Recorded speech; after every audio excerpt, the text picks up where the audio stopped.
In front of me is OPPO K13x, and today I would like to show you how you can add emergency numbers. Begin by opening Devices Settings and scrolling all the way down to locate Safety and Emergency. Then click on Emergency Contacts. Select Add Contact and click on the one you wish to set up.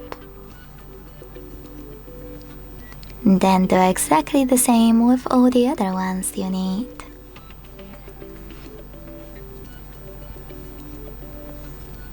If you want to change order of your contacts on the list, hit Reorder at the top right corner.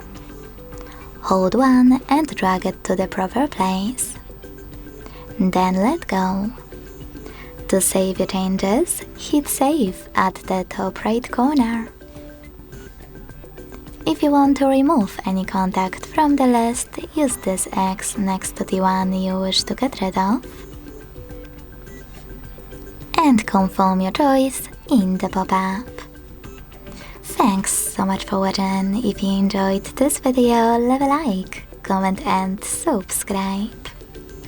Bye!